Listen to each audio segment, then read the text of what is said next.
So we were farrowing the American guinea hogs. So basically, we had a boar, we had a couple of sows, and we had piglets. One of the things that I did learn there was, I lost a lot of baby piglets trying to control the environment during birth, right? Bringing them into a barn, etc. I found that just them birthing out on pasture, they did much better than whenever I brought them into the barn and tried to confine them. I had a lot fewer instances where the mother ended up laying on the piglets, right? Because you have a several 100-pound hog and you have this couple ounce piglet, and there's a lot of them, right? There's 8, 9, 10, and that sow gets up and gets lays down, etc. It happens, right? She's lays on some of her own piglets. That's just something that happens. And some hogs are better than others. Some sows are better than others about that. But I had that problem less frequently whenever I just let them farrow out on pasture. And so for us, in Texas, that's something you can do. In other environments, it may not make sense, especially in the winter. This is the Farm Hop Life Podcast, a traveling homestead family. I'm Matt DeRosier. On the Farm Hop Life Podcast, we learn what it takes to grow your own food from everyday people. Could be a college student, grows tomatoes and salad greens on their apartment patio, a former VP of marketing for Del Taco now raising cattle in Montana, or someone who hasn't had a homestead in over 10 years. This show is aimed at teaching you what it takes to make homesteading work for you, that we all make mistakes, we all have bad days, but we can reach out and help one another thrive, and giving you the confidence needed to go feed yourself. I don't think beef is the only protein, obviously. We raise beef, pork, chicken, lamb, and seasonally turkeys, and of course laying hens as well. And so, I want to bring more to the market space than just beef. Actually, I'm rather limited in the amount of beef that I can produce, and whereas pork and chicken are much more easy to scale, shorter cycle, takes less real estate. And so hoping to bring those aspects to the beef initiative. If customers are out there looking for beef, I'm hoping that they're also looking for pork and chicken. Sure. Yeah, because you're in cattle country, I'm sure. Yeah, there's a lot of beef around here. There's a lot of folks with much bigger operations than I am. And I am, I'm selling my product at the local farmers market, and I pretty much, that's pretty much all I can produce. So I don't do any shipping or anything like that. It's all direct to consumer sales at the local farmers market. So what Slim is doing, he's trying to connect, the farmer with the consumer, and I'm all for that. He's got a global reach, and obviously I can't support anything outside of my local geography. So, yeah, and that's just fine to scale up. But I don't think that shipping is an entirely additional enterprise, and it's just me and my wife. That's we manage everything. Plus, I have an off farm job, and so trying to take on something like that is probably not something that I'm wanting to do right now. Fair enough. Yeah. So I took a quick look at your website, and I actually don't like to do too much research because then I don't get to. Yeah. It kind of ruins my questions, actually, at least for me, anyways. But stepping back, maybe quite a few years. How did you get started in ranching? I'm going to call you rancher because it looks like you got some sizable property. So I call it farmsteading. Okay. Which I don't know if there's really a definition for that, but really it's homesteading where you're trying to make some money off of your hobby, let's call it that, right? And so I did start homesteading in 2006, and we really did nothing but homesteading for 10 years.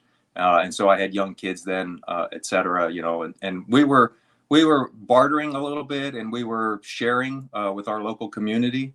But really I did it out of a desire to feed my family.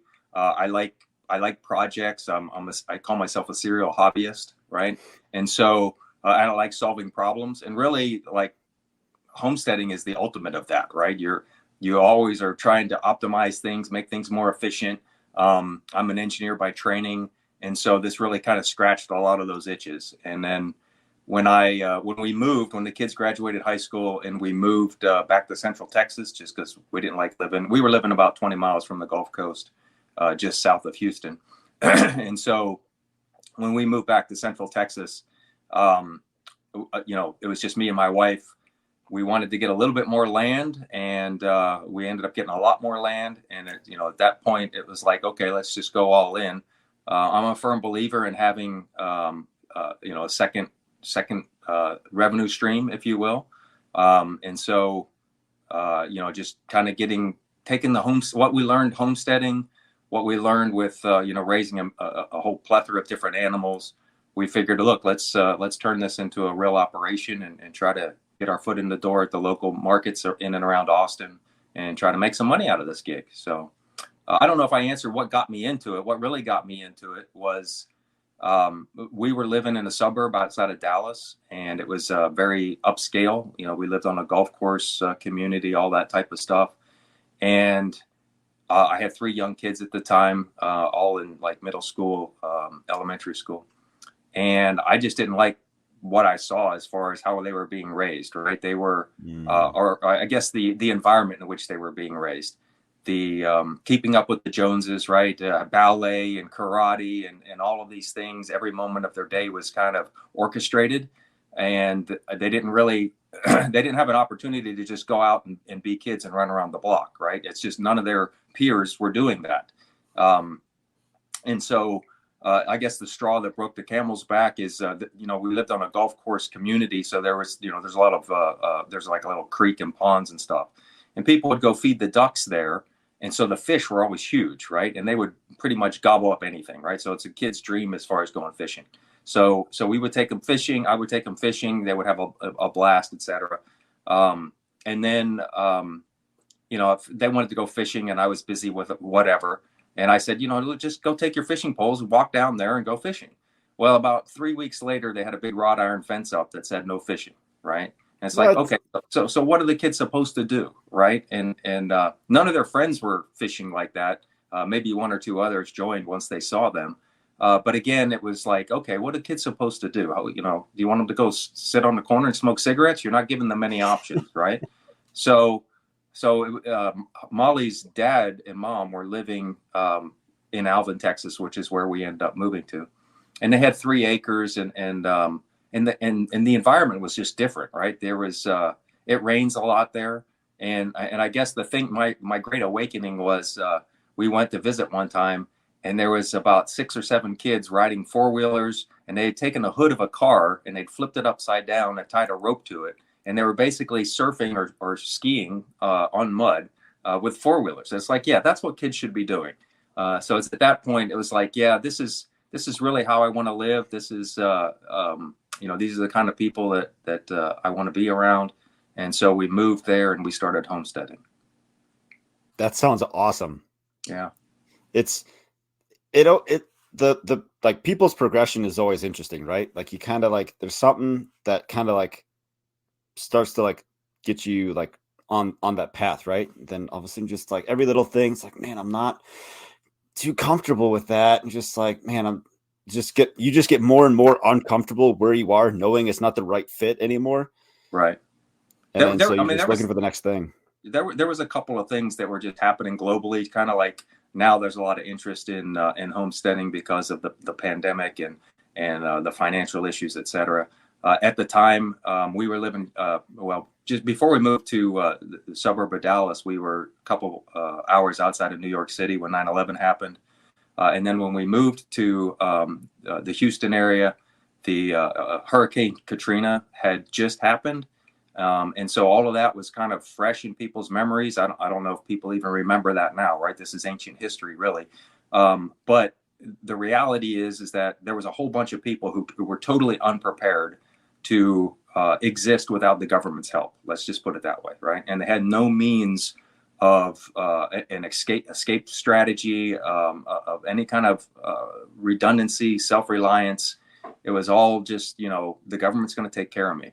And so a lot of those people ended up in Houston. So really, and then before that, even I was in Bosnia in 96. yeah, 96, 97, 98, that time frame. And, I saw how quickly society can fall apart. Mm. And so all of those things kind of impacted me, and having young kids, just the realization that, look, these things aren't always going to be there. You shouldn't depend upon them. You should always have a backup plan. Living on the Gulf Coast, hurricanes are a reality. It's just something you should be prepared for. The fact that the people in and around New Orleans weren't prepared for that is dumbfounding, right? And so, that was my excuse, if you will, to build a lot of these systems and build some redundancy and self-reliance. And really, that's what homesteading is all about, right? I mean, really, yeah. That you kind of have to be handy.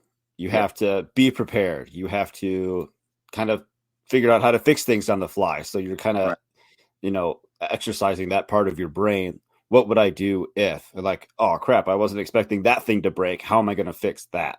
Yeah.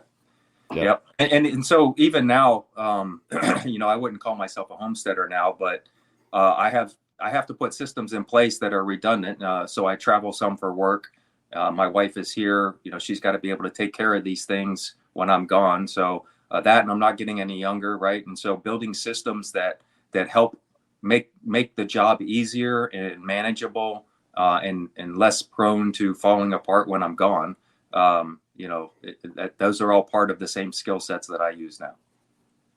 So let's talk about some of your systems. So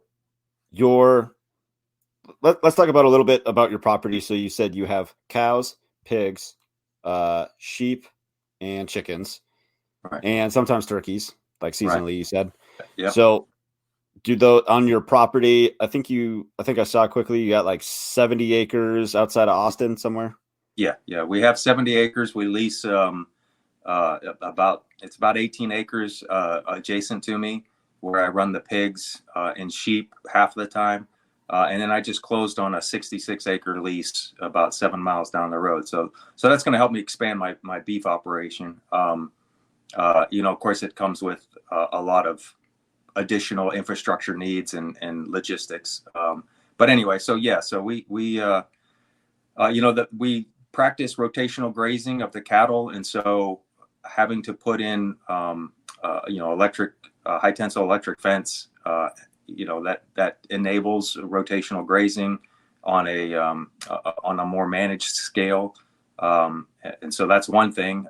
We built our house here, and so I basically did all the construction myself. It's a metal building that we basically, once we had the slab poured, the metal building constructed, and then my wife and I, with my daughter's help, we built the inside of the house, framed it all in, and did all of that work. And so by having a blank slate like that, we were able to basically design the systems that we wanted from the ground up. So we have a rainwater collection system that goes into a cistern. That cistern provides water to my livestock, primarily my broiler chickens. We run batches of 300 broilers at a time out on pasture, and then also use that to water my orchard as needed. And then we put in a gray water collection system, and so all of the wastewater from the showers, the sinks, the washing machine, all that kind of feeds over into my orchard as well. And that water goes into the swales that we built for the trees in our orchard. And so that helps, it gets pretty dry and hot here in Texas in the summer.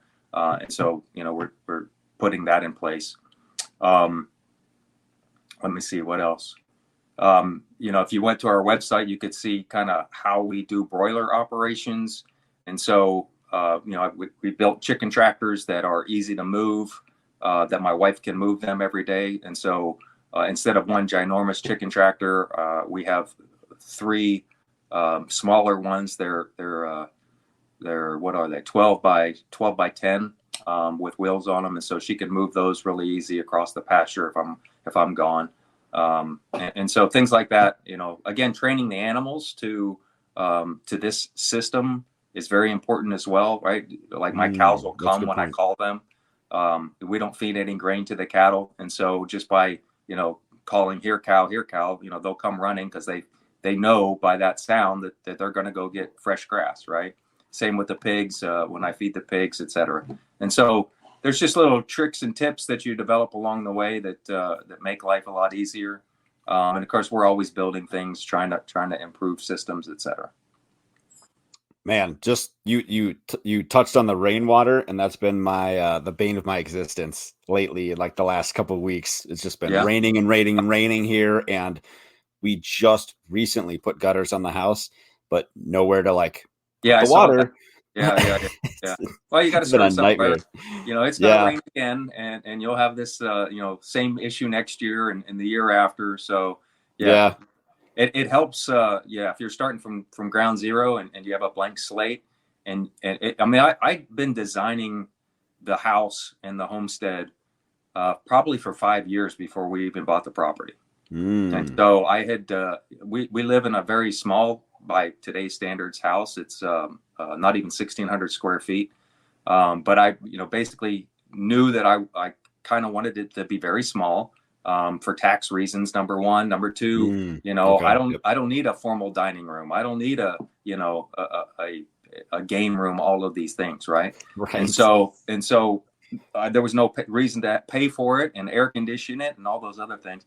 So really optimizing the design. Yeah, right. Clean it. Yeah. But to optimize the design of the house, I mean, I worked on it repeatedly and would pass it by the wife, and she's like, no, that's not going to work. We need to do this. And then I'd go back at it again and trying to squeeze it all into as small a space as possible. That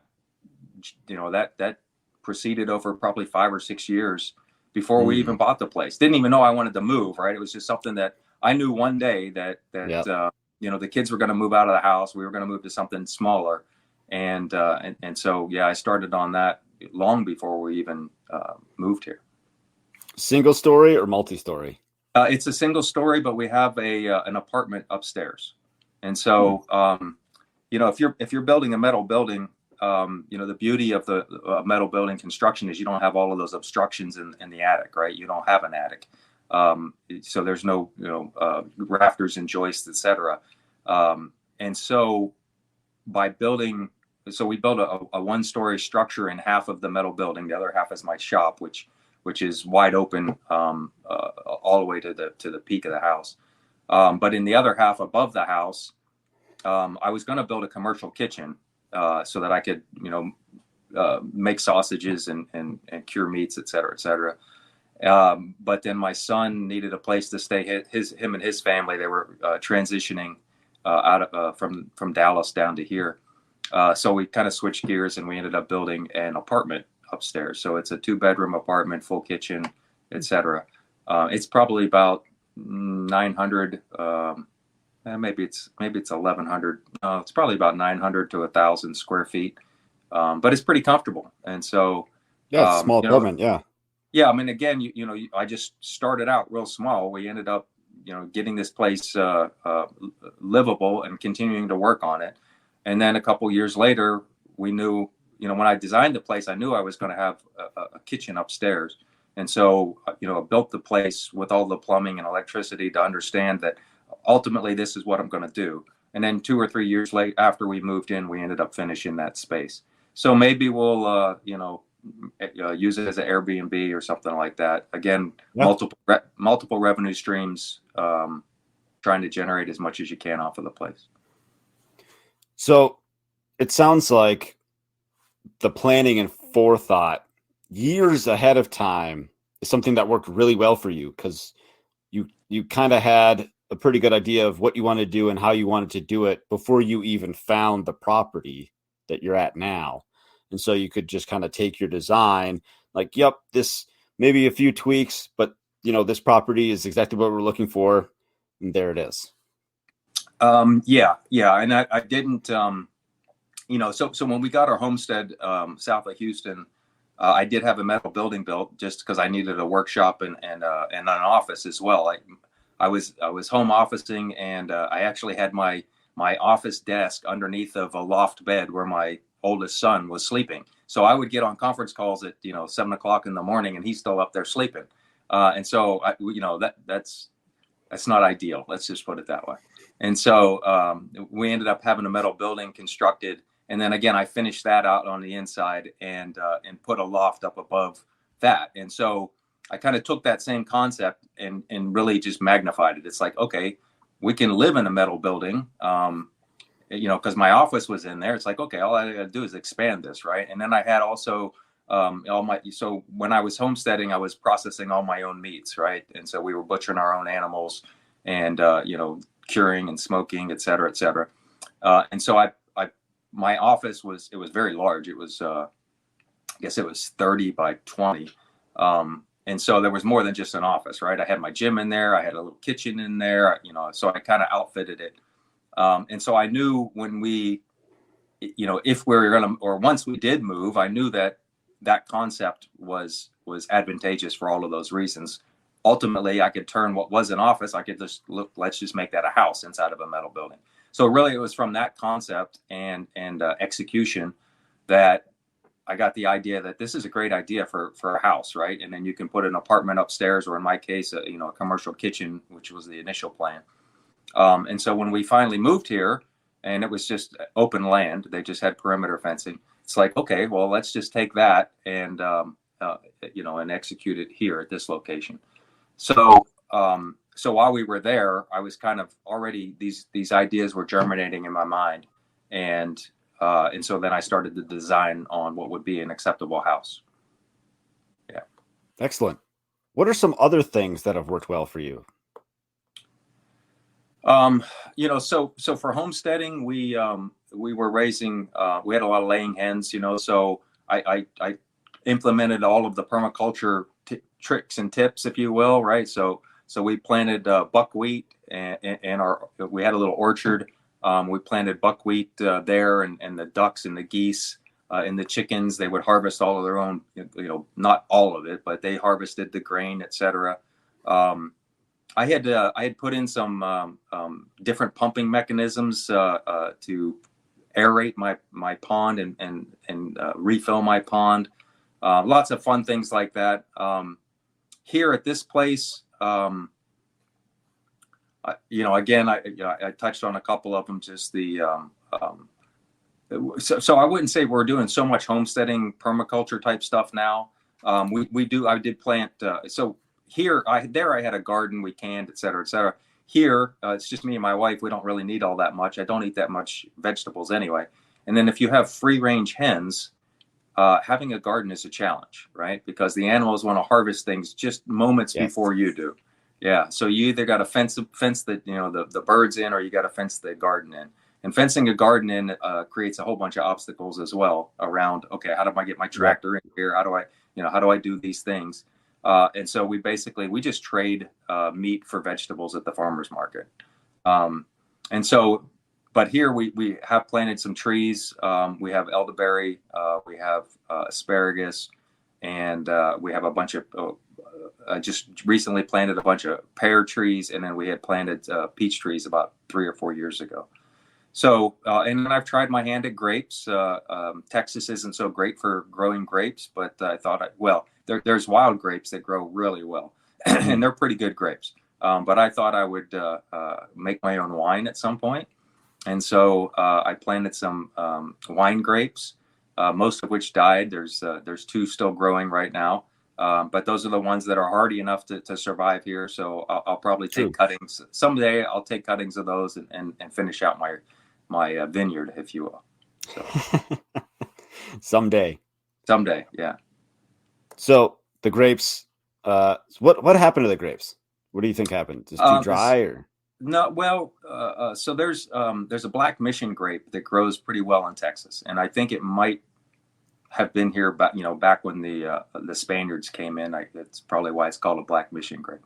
But then I tried a couple of French grape varieties that we found at there's a couple of vineyards down by Fredericksburg, southwest of Austin, and they're growing those grapes, and so they were selling that style of grape, and I bought 3 or 4 different varieties, and at the same time I bought some black mission grapes. I think those are the ones that all died, right? And so we have I think it's called Pierce disease, PIEC, RCE, Pierce, that exists in I think it's a virus that exists in the soil in a lot of places in Texas that kills these things off. So whether that was it or not, I don't know. They just didn't survive. But the black mission grapes that we have growing, they're doing really well. They're thriving. Now, I don't know what to do with them. So I because haven't they're done not any. the wine variety. They are, yeah. They You are. can make Okay. wine out of them. Yeah, yeah. So they're not a really good table grape. So I've picked them and I put them in the freezer, and someday maybe I'll do something with them. I start a lot of projects. I get to about 80% proficiency, and then I move on to something else, right? It's like, okay, been there, done that. I can do that if I have to. And then I kind of go on to another project. Yeah, I get the exact same way. Like, Yeah. I'm sure everyone's tired of me posting about rocks, and like, well, that's kind of all I've been doing. I actually stopped recording myself like doing anything with rocks because like I'm bored of it. Like I hate this. That's a very elaborate rock system that you put in place, that retaining wall and all. That was well executed too. Looks great. Thanks. I hope it holds up over the years because it's kind of slapstick, but yeah, it's what I have. So yeah. I kind of thought about how I would mend it if it were to like start breaking, but that's not relevant here. Yeah, I have this. It rains really hard here. We get like 3, 4 inch, 5 inch rain events that all happen inside of 4 or 5 hours, right? We just get these torrential downpours. And I have several areas that are suffering significant amount of erosion around this. So we have about a 2.5 acre pond. And then when all that water comes, it comes hard. And so I've been struggling with that. I've spent a lot of money and energy trying to keep this erosion at bay. And so that's been a big struggle. So I know your pain. Like I said, it's all been eroded away. So I'm taking a totally different approach now, trying to arrest that. And hopefully this one works. We'll see. I got a bulldozer a couple of months ago. I had to do a lot of work to get it working. But I'm going to try to redirect this water around the other side of the dam, and hopefully I do it correctly, and it doesn't erode that side of the dam, and then I can rebuild the side that is currently defunct. So you're splitting it. So you're trying to cut off the one side that's eroded and have it go a different route where you can repair the first side, and then maybe just have it you're kind of like running something in parallel, just make 2 streams into the catchment instead of one. Yes, in effect, right? So there's a spillway on one side, and that's the side that's been suffering a lot of erosion. It's probably eroded, vertically, probably 10 feet, and then horizontally, I would say about maybe 75 feet since we bought the place. Yeah, it's really bad. We have very sandy soil here. Wow. And it was all backfill. Oh, and it's like it's probably 30 feet wide. It's a lot of every time I see it pains me. Anyway, so that's a lot of material. Yeah. So I put a culvert in, and I filled in some of the erosion and put a culvert in, and effectively it just the culvert wasn't big enough, and even if it was, it started eroding behind the culvert, right? And I laid a bunch of cement bags down, thinking that would, when the water came through the culvert, that would dissipate some of the energy. It would provide, a stop for any type of erosion on the backside. Didn't work at all. We had a major rain event that went over the top of the culvert, and pretty much just took out all of that cement bags that I'd put down there. Several $100s and a hell of a lot of lifting. It's not easy moving an 80-pound bag of cement, right? Especially when you're going vertical. So I was carrying it down and stacking them up. I have pictures of this on our website. We publish a weekly newsletter, so if you go back through our newsletter archives, you'll see this project. Anyway, it was all trashed. It was my gosh. Destroyed. And so yeah, I think the only way I can fix this is to redirect the water to the other side of the dam, and then again, hopefully control the water, spread it out wide enough so it doesn't cut like it's cutting right now. So that's the plan. So anyway, so yeah, I'm working on that. I'm sure that'll be a topic of some of our newsletters and couple YouTube videos as well. What are some other things that haven't worked well? Like, I'm sure. I mean, maybe you're the one rancher that has never had livestock get out of their fencing. No, so I live on a pretty busy road, and that's the one thing that haunted me, especially initially. And I've had cattle. You know, when you take cattle to the butcher, you know, I only take 2 or 3 at a time, right? And so I put those 2 or 3 in a holding pen so that in the morning I can load them up.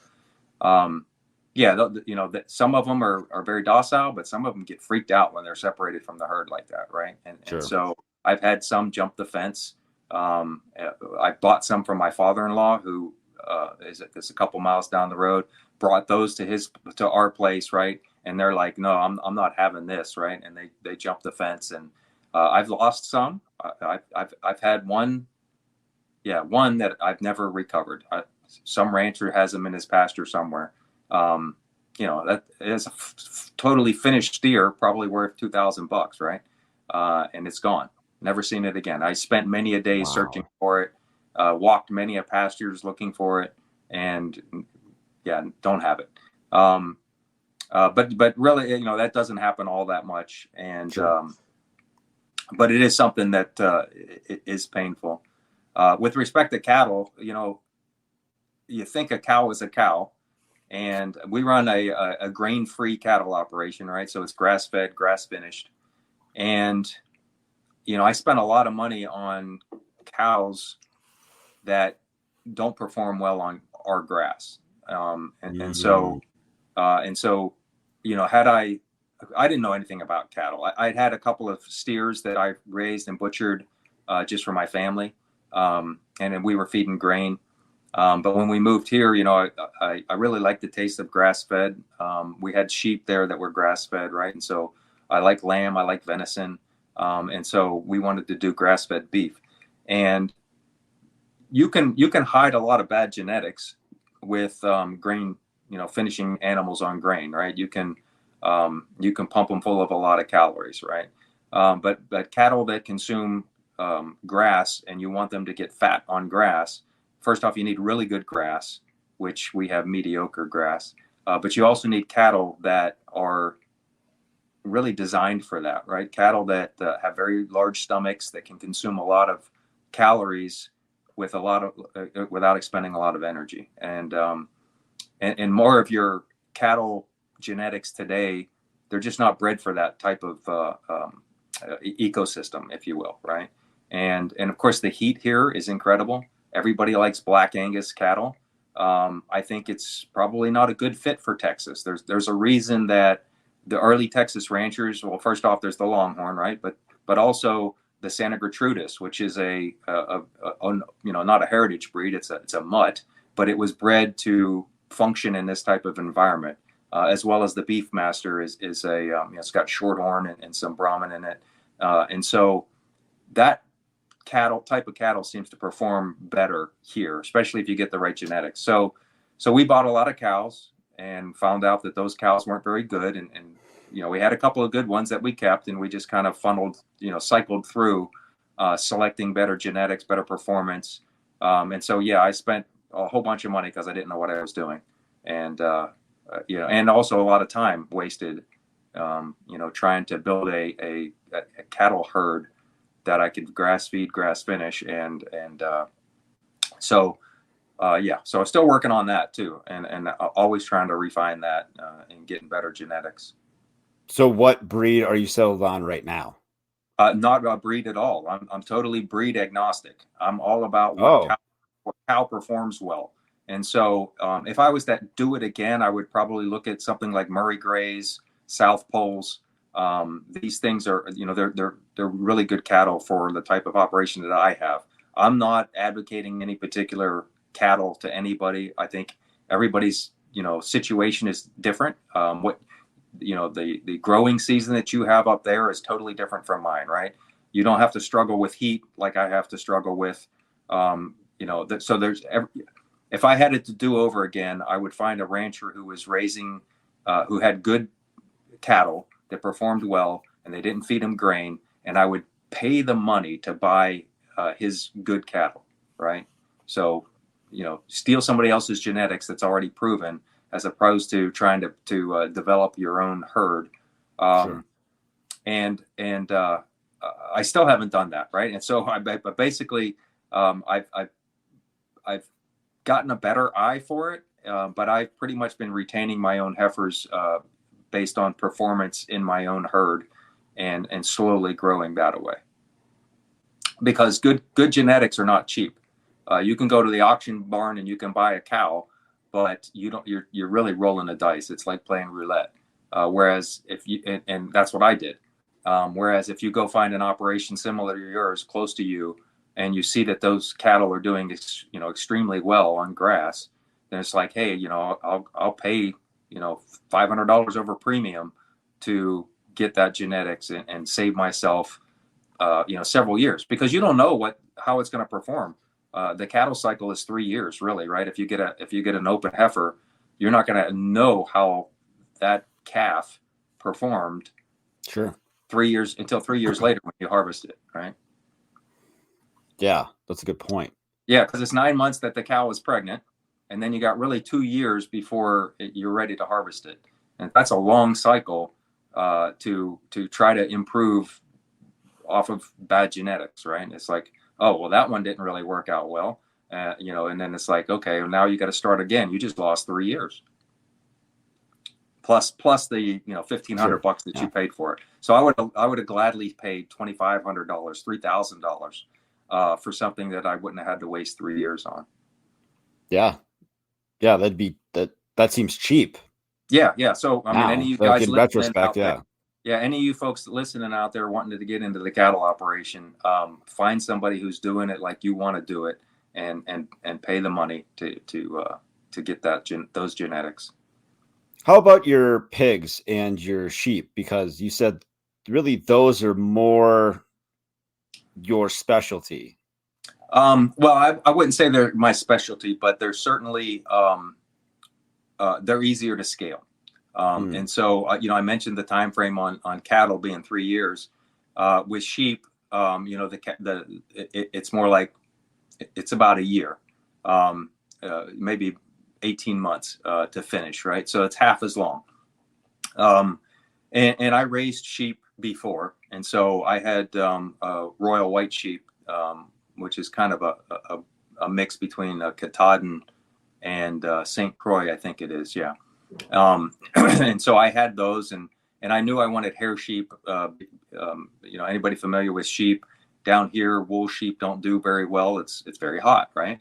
And I didn't want to shear sheep or any of that nonsense. So I had experience with royal whites and a couple of Dorpers.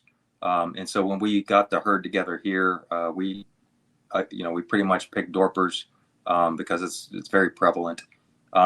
Hogs, when we were homesteading, we had American guinea hogs, which are a great homesteading hog, but not a good commercial hog, right? It's you have a lot of fat. You have an animal. It's about 3/4 of the size, and they're great out on pasture, and they're really great for homesteading. But for us, knowing that we wanted to sell to local consumers, we needed a more efficient market hog, right? And so I had bought, so we were farrowing the American guinea hogs, so basically we had a boar, we had a couple of sows, and we had piglets. One of the things that I did learn there was, I lost a lot of baby piglets trying to control the environment during birth, right? Bringing them into a barn, etc. I found that just them birthing out on pasture, they did much better than whenever I brought them into the barn and tried to confine them. I had a lot fewer instances where the mother ended up laying on the piglets, right? Because you have a several 100-pound hog, and you have this couple ounce piglet, and there's a lot of them, right? There's 8, 9, 10, and that sow gets up and gets lays down, etc. It happens, right? She's lays on some of her own piglets. It's just something that happens. And some hogs are better than others. Some sows are better than others about that. But I had that problem less frequently whenever I just let them farrow out on pasture. And Interesting. so, yeah. And so for us, in Texas, that's something you can do. In other environments, it may not make sense, especially in the winter, et cetera.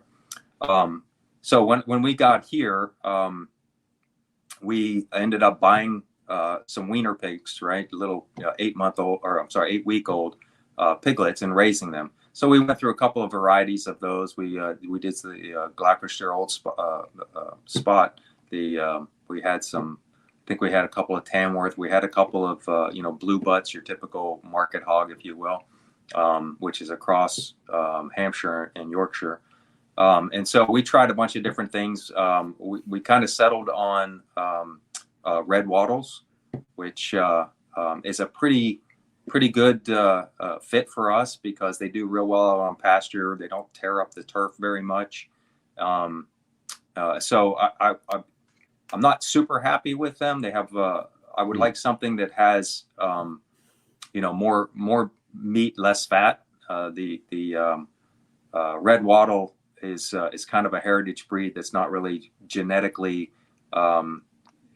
been refined over the years, like your Berkshires or your Yorkshires or your Hampshires, right?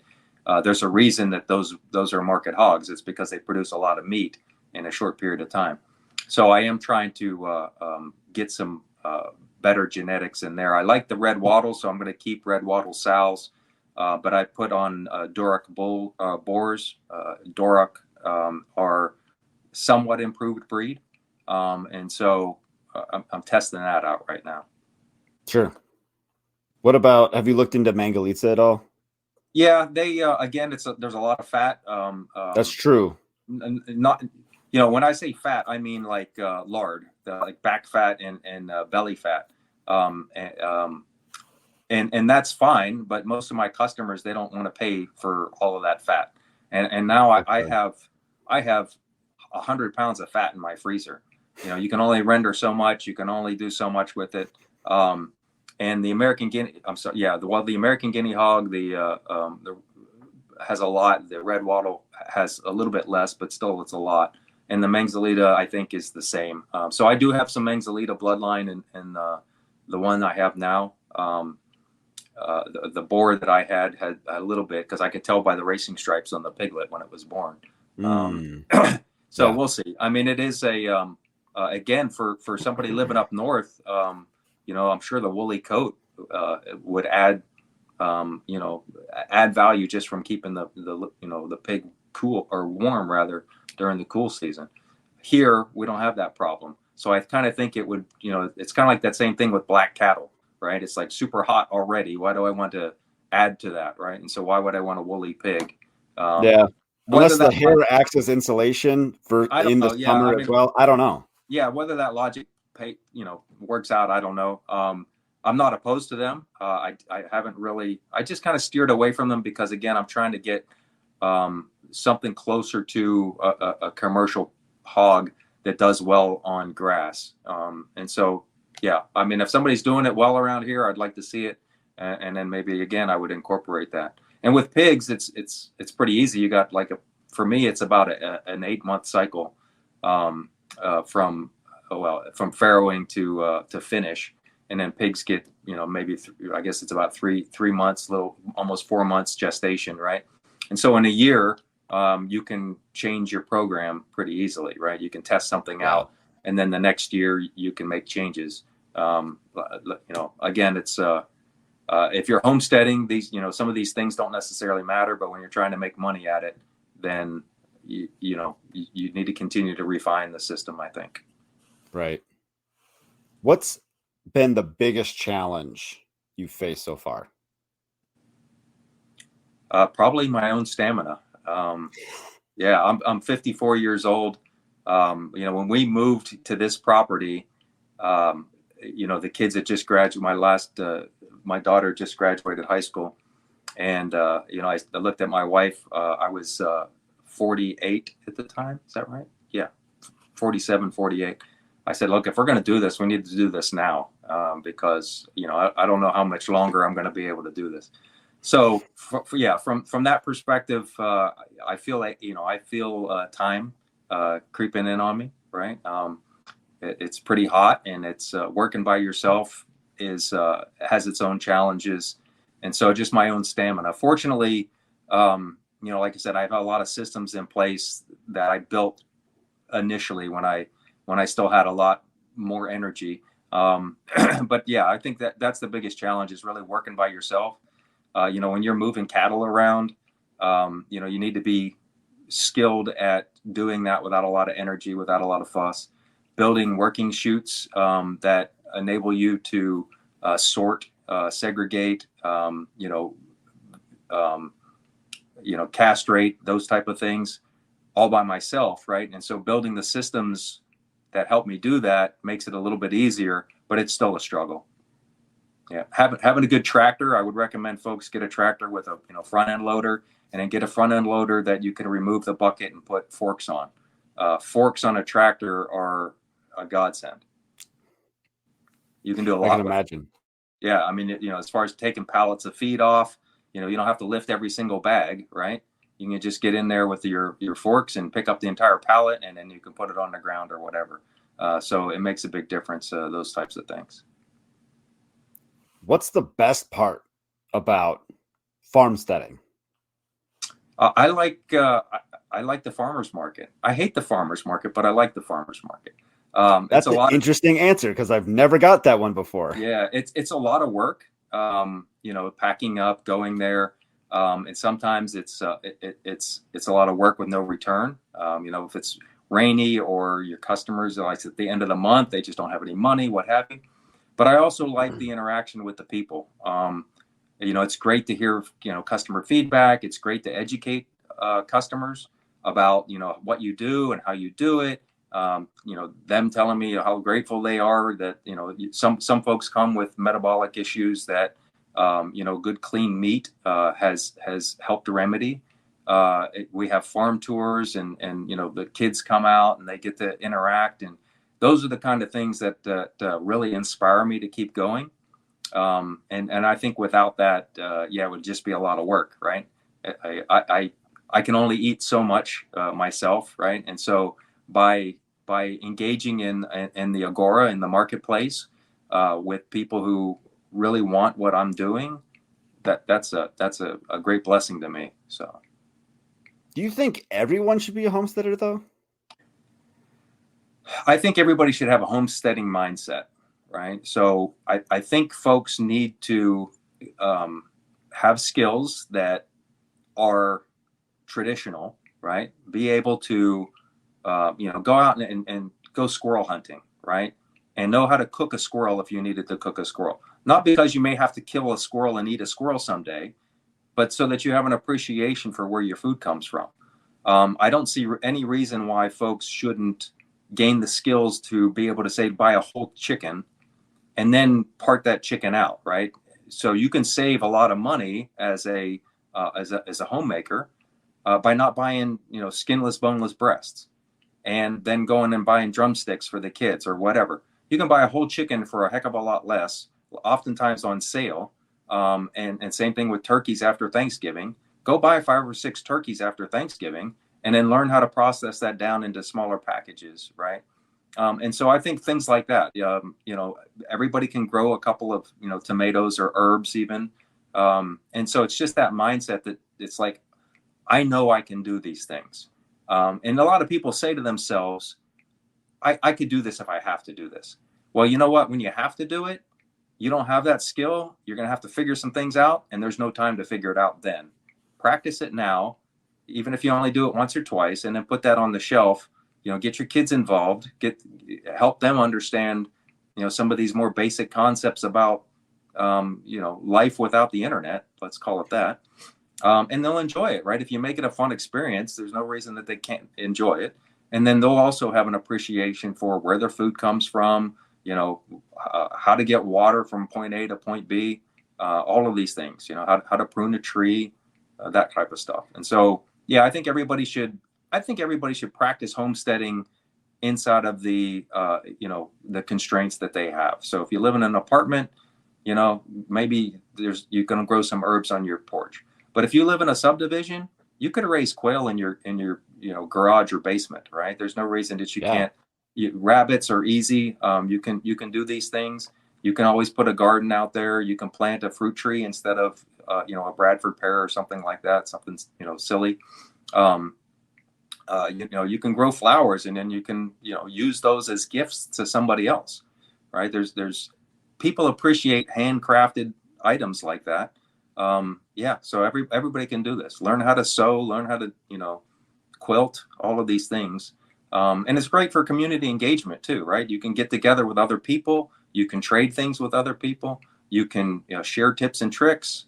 Like I said, get your kids involved, get your neighbors' kids involved. All of these things can focus around homesteading and add true value to their life, as opposed to, I don't know what people do, watch football and drink beer on the weekend, right? Right. Yeah. You saw a huge shift in 2020, people running to the countryside to go start a farm or a homestead or whatever. And then in 2021, a lot of people went right back. They're like, this is hard. Like, well, yeah, idiot. Yeah. You went too hard. Yeah. You Yeah. can't That's another go thing. 0 to 60. Yeah, I really recommend folks um, start out small, practice it where you're at now before you move out, and buy 70 acres. Matter of fact, I wouldn't recommend people buy 70 acres. 3 acres is a lot to, and so, yeah, practice on 3 acres, 1 acre. If you're living in an apartment right now, start practicing now. And because, yeah, like you said, um, you know, setting up systems wrong costs money and time. And so just by cutting your teeth on something smaller, you'll learn a lot. You'll gain the skills. The skills are non-perishable, right? And so you can then implement those as you upscale into something more remote and larger property. Yeah, I think that's one thing that's helped avoid me and my wife from burnout is that we've been very slow to do anything here. Mm-hmm. Is that we didn't really get into gardening or homesteading or any of that until we built this house. Like we lived in an apartment for 3 years prior to this, but didn't really have like tomatoes on the patio or anything. Mm-hmm. Like we had our little garden when we first got here, and then the year after that had let's see, no, we had laying hens pretty close to that same year, and then meat chickens after that. And so we were slow, but we haven't branched into getting goats or sheep or whatever else we could have here, or even that much of a bigger garden. Yeah. Just been very, very slow. Yeah, you can, just trying to establish things. yeah, It's tough starting from zero. A garden is hard to maintain, isn't it? Yeah. It's a lot of work just to maintain a small, 30 by 30 garden. Fencing's expensive. And you can grow a lot of stuff in a small garden if you're creative about it. I think most folks who put in a big garden, they don't utilize most of it, right? They're not very efficient with the land mass that they have. Whereas the smaller it is, you have to be very efficient and start crops at different periods of time and rotate through those. If you got to build soil, it's a lot easier to build a 20 by 20 patch of soil than it is to build an acre's worth of a garden, right? It's almost impossible to maintain. And then if you're weeding the dang thing, man, that's a massive chore trying to weed a acre-sized garden. So yeah, definitely start out small. Undertake one enterprise at a time, and again, get fairly comfortable with it. Like you said, you start with laying hens, maybe you move to broilers, and then a year later, then you might get a one sheep or goat, maybe two, right, to keep it company. But don't go out and buy 25 of them because you don't know what your handling systems need to look like, right? You got to practice with a couple of them because again, you're going to have to work with these animals, right? And so building an elaborate system that doesn't work is very painful because then you're stuck with it or the expense of having made a mistake. So yeah, start small, walk into it, or crawl before you walk, before you run, and eventually, then you can upscale that and get more animals, and then get another variety of animals and keep adding to it. I got one last question here as we wrap up. How do you end up turning your passions into profit? So again, I think homesteading is great, but I think also everybody who's homesteading should have an outlet to sell their product, and the farmers markets are great for that. We have my wife runs a farmers market here in our community, um, and so you can go there even if you're selling bread or macrame or candles or whatever the thing is. So first off, it helps you pay for your hobbies, right? Yep. If you do it right and you upscale it, it's also a great tax write-off, right? And so you can hide a lot of your living expenses, if you will, or your hobby expenses and some of your property. If you need a tractor or whatever, you can write these things off and not have to carry all of that cost. You can liquidate some of that through tax depreciation, right? And so Sure. I don't see there's a reason why you wouldn't take advantage of those. Of course, you have to generate revenue to be able to write those things off. Yeah. And so therefore you need to turn those passions into profits. And so even if you start out small, you should start designing your homestead with that idea in mind. And I also think it's great for um, to develop these entrepreneurial skills in kids. Give them something to do, right? And so if you're going to go to the farmers market and you're going to sell bread, give your kids, let your kids make jewelry or candles or what have you, right? And let them sell them too, because then their hard work is rewarded, right? And they get a taste for that. And then that taste kind of becomes its own engine in and of itself. And then they start having all kinds of creative ideas on how they can make money. And I think that's the heart of capitalism right there, right? And that also gets them involved and gets them off the couch, stop playing video games because you can't make any money playing video games, right? And so then they start going to the library and they start learning about different crafts and skills and things like that. So it's a great thing to do, not only for your own pocketbook and to fund your hobbies, but it's also great for building that same kind of mindset in your kids and your neighbors too. One thing that I think also helps you be successful is having multiple facets. So like you're not just selling beef, you're not just selling pork, you're not just selling lamb. Like you have this whole spectrum of products that you offer, because we sell a couple, like maybe a dozen eggs or two every week to some neighbors, but for the most part nobody cares because that's all that we have. Mm-hmm. Like if we had some vegetables, if we had some meat birds, if we had some lamb to buy, probably the eggs would be like an upsell, right? It wouldn't be the thing. Yeah, I mean, if you're going to raise, let's say you raise 25 broiler chickens for your family, right? One every other week or something, or why not raise 50 and sell 25 of them to somebody in your church or right. Whatever. It doesn't take that any more effort really to do that.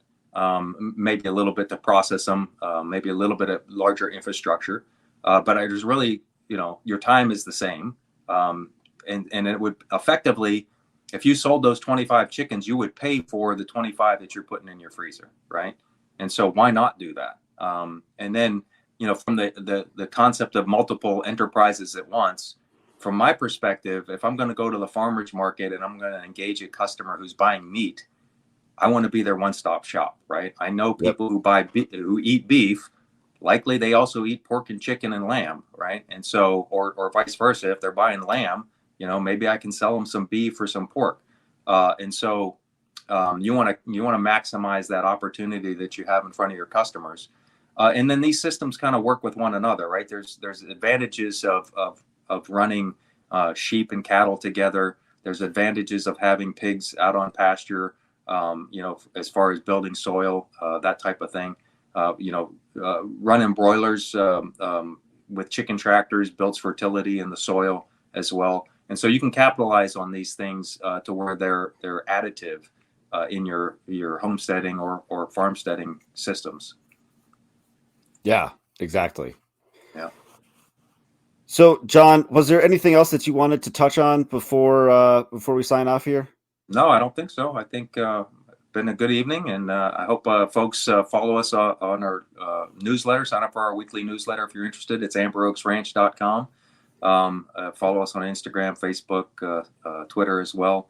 And wish everybody the best of luck. If anybody has any questions, you can reach me off my website. I'm always willing and excited to provide information to folks about anything that we're doing here or any ideas that they may have, and they just want to bounce them off of somebody. So I look forward to it. Appreciate it, and appreciate your time. Thank you very much. All right. Take care, man. One last real quick question. Yeah. Your logo, is that like a little like wink, wink? Yeah, it's a little wink, wink. All right. Yeah, I mean, it's Amber Oaks Ranch, right? And so just the A and the O. If you look at it close, it's an A and an O. And if you look at That's all it is. and if you look at it a little sideways, maybe you can see more there. All right. That's cool. I like it. I love that. Awesome. Well, again, thanks, John. All right. Take care, man. I am Matt DeRozier of Farm Hop Life. Thanks for watching. Don't forget to subscribe and visit farmhoplife.com. Inside of the city, the people are crazy, out of their minds, they ain't got a clue. We gone away, headed west for Montana, left family and friends, all I got now is you. We both got new jobs, a house and a homestead, thinking this was the life, all that there'd be. After our firstborn, you had to stay home. That's when the work got in the way for me. Well, I started Farm Hop Life. We'll come to your farm to help and to wander. Me and the family, a truck and an RV. Send us a message and